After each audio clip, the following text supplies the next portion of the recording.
گوندی کڵۆجۆی زەنگاباتە شوێنی پەلامارە تیرۆریستەکەی شەوی ڕابردووی تیرۆریستانی داعشە بۆ سەرهێزەکانی پێشمەرگە و ئاسایش بە گوێرەی زانیاریەکانی ئاسایش نزیکەی 10 چەکداری داعش ئەو پەلامارەیان ئەنجام داوە. دوای ڕوبەڕووبوونەوە و تێکشکانی پەلامارە تیرۆریستیەکە دوو پێشمەرگەی لیوای 5 شارە زور شەهید بوون. 45 دقه ئێمە تەمان لە ڕێگەی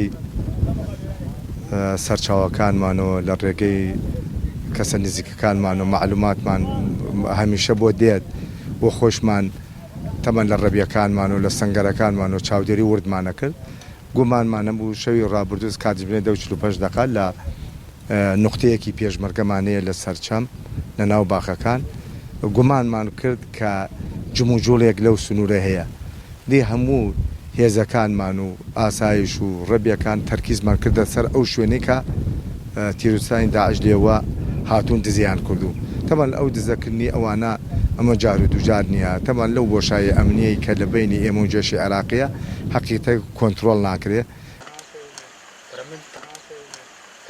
دوای ئەوەی تیرۆریستان لە پشتی ئێرەوە چەند هاوەنێکیان تاقانەوە بۆ ناو کڵۆجۆ بۆ ڕەبایی کە لە بەرزایەکی ئێرەوەیە دواتر یەکێک لە تیرۆریستان لەم دەرگای هاتوتە بەشێکی ئەم باخە و لێرەوە لەگەڵ هێزەکانی پێشمەکە ڕوبەڕوو بووەتەوە بە گوێرەی ئەو پاشماوەی ئەو چەکەی کە لێرە ماوەتەوە چەکی جۆری قەناسی پێ بۆ لێرەوە تەقی لە پێشمەرگە کردووە و لە ئەنجامدا دوو پێشمەرگە لەو ڕەبایی کە لە بەرامبەری ئێرەوەیە و ئەم تیرۆریستی ئێرە کردوێتی بە ئامانج دوو پێشمەرگە تیایدا شەهید بوون.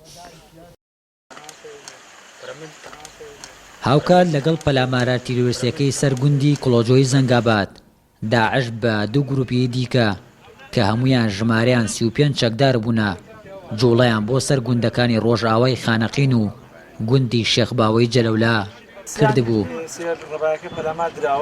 دزەکردنی داعش هەر لە هەمان شوێن لەبەرەوەی ئێرە پێگەی جغرافیای کڵۆجۆ ناوچەیەکی هەم تەختایی و هەم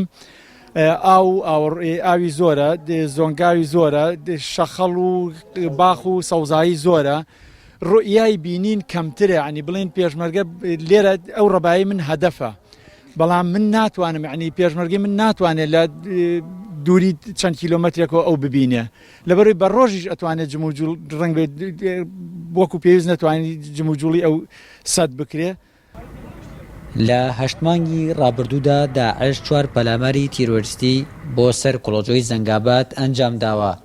هێزەکانی پێشمەرگە و ئاسایش سەرجەمێرشەکانیان تێکشکاندووە و لە ئێستادا تاکە گرفتی ناوچەکە ئەو بۆشایە ئەمنیەیە کە لە ژێر دەسڵاتی هێزە عێراقیەکاندایە و لە باکووری جەلەولاوە دەست پێ دەکات بە درێژایی 25 کیلۆمەتر تا دەگاتە گوندی کڵۆجۆ. شاهۆ ئیبراهیم، گەلی کوردستان، گوندی کڵۆجۆی زەنگابات.